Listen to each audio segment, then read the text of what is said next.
I guess because ultimately books are the knowledge bearer, a storyteller, and a teacher. So we believe that treating them well would give us good luck as well as good brain.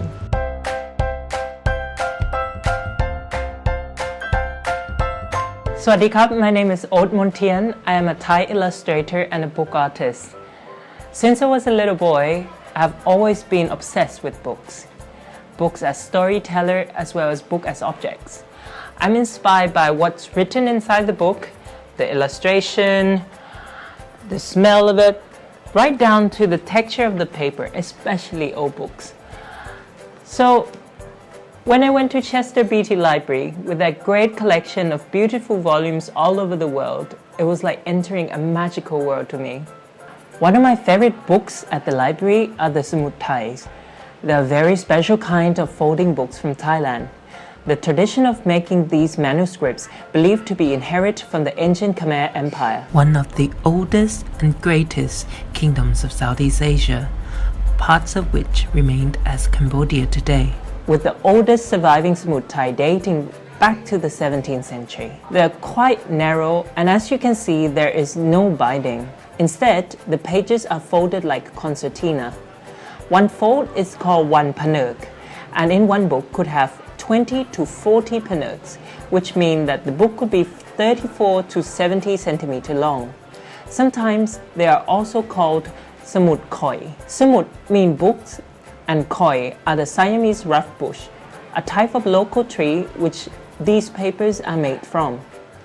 Later, the name was changed to samut Thai, which literally means Thai books, to differentiate the type of traditional manuscripts and the newer imported printed book from the West. There were two types of samut Thai, samut dam, the one with black paper, and samut khao, the one with white papers. Traditionally, samut Thai are mostly made and used in religious contexts. Buddhist monks produce murals and manuscripts as acts of devotion and instructive tool to communicate Buddhist ideology to the public. Look at these illustrations. Those monks really were great artists. Often we also see the books written in both languages, in Khmer for the Holy Scripture and Thai language for the folklore and records of daily lives. With the grant from Princess Mahajakri Sirinthorn, I was commissioned to do a dream project of creating this modern interpretation of samut Thai from the Chester Beatty Library. Drawing from its original context of Buddhist storytelling, I chose to tell the story of one of the 10 last Jatakas, or the 10 previous life of Buddhas. I chose the life of Prince Temia, or known as the Mute Prince, because it has a really fun and fantastical storyline. A prince who endured all sorts of worldly temptation in order to achieve spiritual peace. The story has a really fun repeating patterns for the kids, and I think we all could also relate to the struggle of the prince in our daily lives as he teaches us about determination and patience to achieve our goals. Once I wrote the story, I started by hand drawing the images of Prince Temia. Then I combined them with the amazing collection of digitalized images from Chester Beatty's Thai book collection. I searched for the key visual from the archive, drawings of royal court, a royal chariot, or even an angry elephant. It's very interesting how historically these images were used repeatedly as motifs in many stories.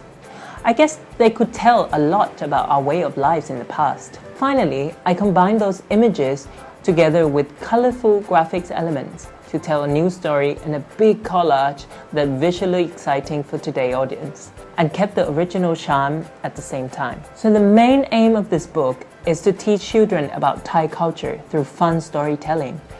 So we included some highlighted keywords inside the sleeves as well, to give more context of the symbolism used in the story. Overall, I hope you are intrigued by the story of Prince Temia and inspired to research more about our Thai culture in this beautiful Chester Beatty Library. Enjoy reading, your adventure awaits. ขอบคุณครับ